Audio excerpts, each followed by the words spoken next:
네, 이제 본문을 보시면 이제 이스라엘은 이 광야 여정의 그 마지막 그 시딤에 와 있습니다. 이제 이 앞에 있는 요단강만 건너면 바로 가나안으로 이제 들어가는 것입니다.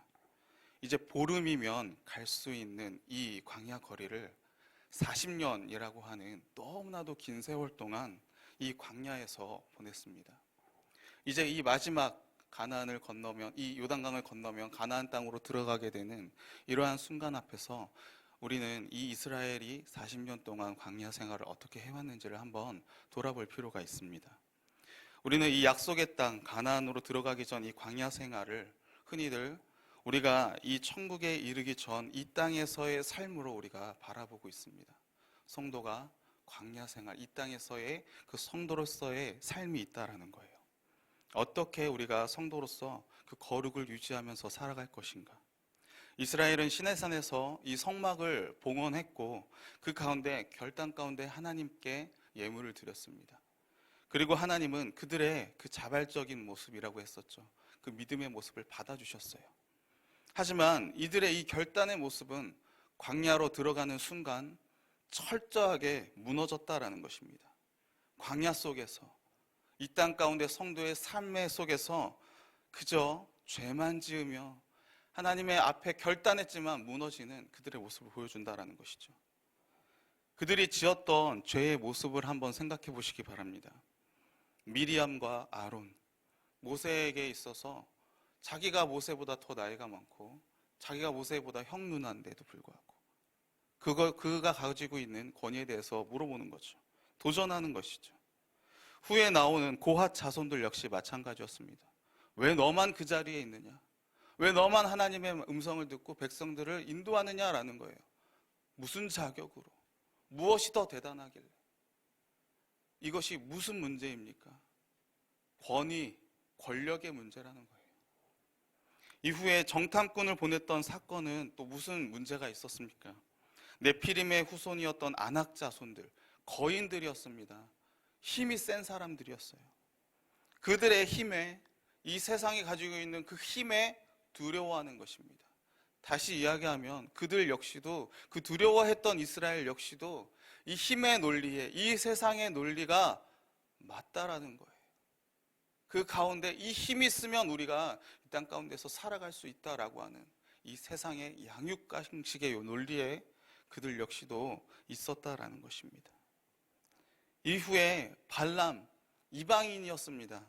하지만 하나님을 아는 자였고 하나님의 말씀을 듣던, 하나님의 말씀이 주어졌던 그러한 사람이었어요. 하지만 이 발락이 그 발람에게 계속 구애하면서 내가 그대를 높여서 존귀하게 여기겠다. 그가 말하는, 당신이 말하는 모든 것을 내가 다 들어주겠다라고 하는 그러한 말 속에 이 발람이 다시 한번 돌아보겠다. 하나님께서 뭐라고 말씀하시는지 내가 다시 한번 돌아보겠다라고 하는 그러한 이야기를 합니다. 이미 하나님께서는 듣지 말라라고 말씀하셨음에도 불구하고, 거절하라고 말씀하셨음에도 불구하고 다시 한번 하나님의 말씀을 들어보겠다. 사실상 그 마음 가운데 그 유혹에 넘어갔다라는 거예요. 내가 존귀히 여기고 모든 것을 다 들어주겠다. 이 땅 가운데 돈이건 명예건 위치건 권력이건 내가 다 해주겠다라는 그 유혹에 넘어갔다라는 것입니다. 돈과 권력, 이 세상의 강력한 힘들, 이런 것에 있어서 이들이 넘어졌어요. 우리라고 해서 다르겠습니까? 불행하게도 우리 역시도 매 순간순간마다 이러한 세상의 그 원리, 이 세상에 믿지 않는, 하나님을 대적하고 있는 이 세상의 원리에 우리 역시도 넘어진다라는 거예요. 광야 생활은 우리의 힘으로는 도저히 하나님의 백성으로서의 그 거룩함 속에서 우리가 살아갈 수 없음을, 우리 인간의 무능력함을 철저하게 드러내고 있다는 것입니다. 그리고 이제 아직 보여주지 않은 이 세상의 강력한 시험과 유혹이 남아 있습니다. 과연 무엇이겠습니까? 돈과 권력, 힘 외에 우리를 넘어뜨리는 가장 강력한 시험, 바로 음행입니다. 우상 숭배예요. 이에서 오늘은 우리가 성도로서 어떤 결정을 내릴 것인가, 어떤 삶을 살 것인가라는 이 질문 가운데 우리가 일어나자라고 하는 이러한 제목으로 함께 은혜를 나누겠습니다. 우리 그리스도인에게 있어서 우연이란 존재하지 않습니다. 이 세상을 하나님께서 주관하시고 하나님께서 만사를 다 다스리시고 하나님의 허락하에, 하나님의 허용함에, 하나님의 내버려 두심에, 유기함에 그저 일어날 뿐입니다. 하나님의 그 외에 그 어떠한 것도 우연으로 일어나는 것은 없다라는 거예요. 다시 이야기하면 원인과 결과가 분명하게 존재하고 있다라는 것입니다. 죄를 그냥 짓지 않는다라는 거예요. 죄를 지음에 있어서 항상 그 원인과 그 원흉이 있다라는 것입니다. 오늘 본문에서도 우리가 그것을 찾아볼 수 있습니다. 오늘 본문 1절 말씀을 우리 함께 한번 읽어보겠습니다. 시작.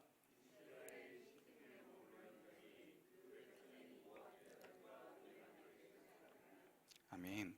이스라엘이 시딤에 머물러 있더니 그 백성이 모압 여자들과 음행하기를 시작하니라. 오늘 본문도 우리가 자세히 읽어보시면 앞에 나왔던 본문과 또 다른 점을 우리가 찾아볼 수 있습니다. 아주 자세히 읽어보면요. 시내산에서 출발한 후에 보통은 이스라엘이 어디를 떠나서 도착하면은 항상 진을 쳤다라는 표현을 씁니다. 진을 쳤다. 그리고 거기서 떠나서 또 다른 곳에 진을 쳤다라고 이야기합니다. 떠나고 진을 치고 떠나고 진을 치는. 그래서 가나안 땅으로 들어가기까지 전진하는 이스라엘의 모습을 보여주고 있어요. 그런데 오늘 본문에는 그 말이 없습니다. 그냥 시딤에 머물러 있었다라고 이야기를 해요. 이 머물다라고 하는 이 히브리어 표현이 야샤브인데 이것은 살다, 거주하다라는 의미입니다. 단지 머무는 것이 아니라 그 정도가 아니라 그 가운데 거주민이 되는 거예요. 아예 그냥 내려놓고 그곳에서 정착하면서 사는 그 삶을 이야기합니다. 불기둥이나 구름기둥이 있었다라는 표현도 없어요. 여호와 하나님께서 모세에게 말씀하시되라고 하는 그러한 표현으로 이어지지도 않습니다. 근데 계속 머물고 있는 거예요. 다시 이야기하면 가나안 땅, 그 약속의 땅으로 들어가라라고 하는 그 명령이 이제 이들 가운데 남아있지 않은 것입니다. 말씀을 없는 거예요. 말씀을 잊어버린 것입니다. 말씀이 없으니까, 이 명령이 없으니까 하나님의 말씀과는 반대되는, 꼭 항상 반대되는 길로 나아간다라는 것입니다. 그래서 오늘 본문에 보시면 이스라엘이 시딤에 머물러 있더니 그 백성이 모압 여자들과 음행하기를 시작했다라고 이렇게 이야기합니다. 음행, 자나라고 하는 히브리어 단어예요. 간음, 매춘하다라는 의미를 가지고 있습니다. 그런데 이건 단순히 단 한 번만을 이야기하는 게 아닙니다. 지속적이다라는 거예요. 2절 말씀을 보세요. 2절 말씀을 토대로 어떤 학자들은 이게 단순히 어떤 한 번의 매춘이 아니라 이방 여인을 자신의 아내로 맞이하는 그런 결혼이었다라고 그렇게 이야기도 합니다. 그래서 2절 말씀에 이렇게 나와 있어요. 그 여자들이 자기 신들에게 제사할 때에 이스라엘 백성을 청하매 백성이 먹고 그들의 신에게 전하므로 그 여자들이 자기 신들에게 제사할 때에 청했다라는 것입니다. 단순히 매춘하고 음행하는 경우면 더 이상 관계가 이어지지 않아야 돼요. 그런데 그 여자들이 자신들이 제사할 때에 청했다, 그만큼 가까웠다라는 것입니다. 동거하고 있는 그 남편에게 청하고 있는 거예요. 이러한 모습에 대해서 하나님께서는 이미 말씀을 하셨습니다. 출애굽기 34장 14절에서 16절에 이렇게 나와 있습니다. 너는 다른 신에게 절하지 말라. 여호와는 질투라. 이름하는 질투의 하나님이니라. 너는 삼가 그 땅의 주민과 언약을 세우지 말지니 이는 그들이 모든 신을 음란하게 섬기며 그들의 신들에게 제물을 드리고 너를 청하면 네가 그 제물을 먹을까 함이며 또 네가 그들의 딸들을 네 아들들의 아내로 삼음으로 그들의 딸들이 그들의 신들을 음란하게 섬기며 네 아들에게 그들의 신들을 음란하게 섬기게 할까 함이니라.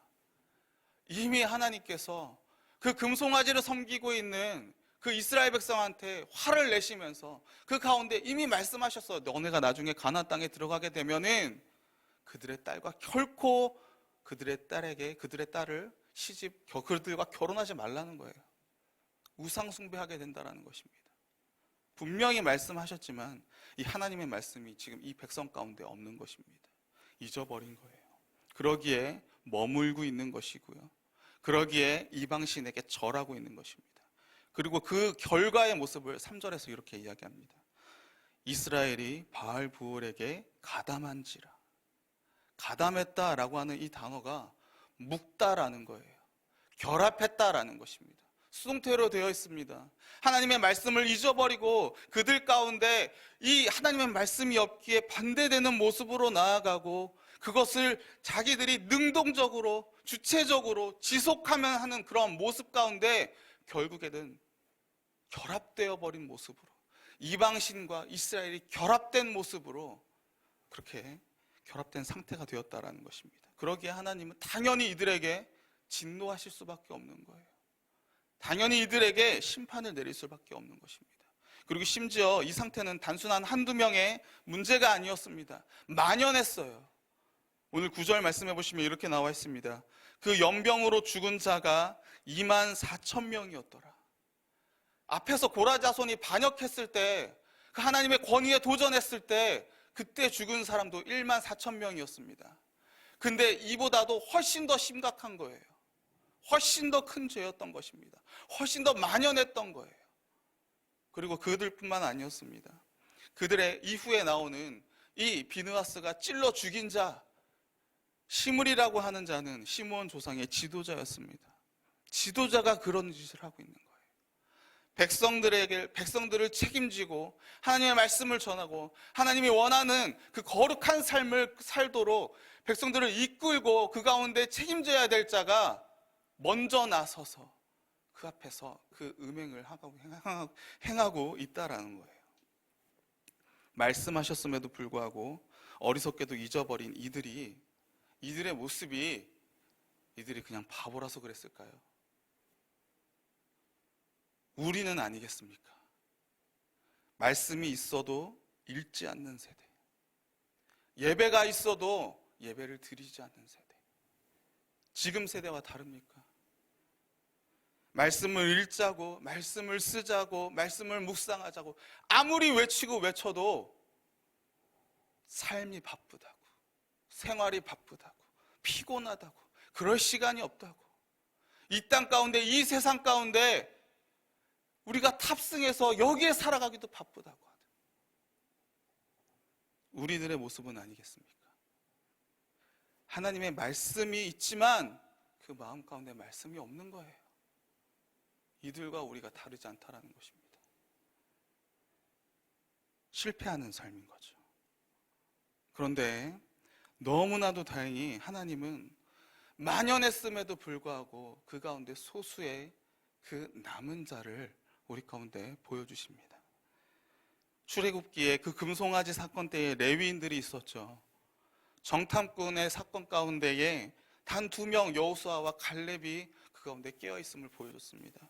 오늘 본문에서도 마찬가지입니다.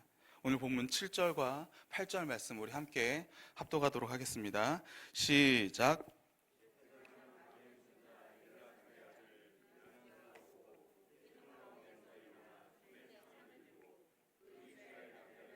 그의 막사에 들어가 이스라엘 남자와 그 여인의 배를 꿰뚫어서 2 사람을 죽이니 연병이 이스라엘 자손에게서 그쳤더라. 아멘. 제사장 아론의 손자 엘르아살의 아들 그 비느하스가 그 모습을 보고 있는 거죠. 그리고 그 가운데 일어났다라고 이야기합니다. 여러분, 비느하스가 온 회중이 있었어요. 온 회중이 하나님께서 이들 죽이라라고 하실 때에 그 가운데 온 회중이 모여서 울고 있었습니다. 그 가운데 비느하스가 일어나는 거예요. 어떤 심정으로 일어났겠습니까?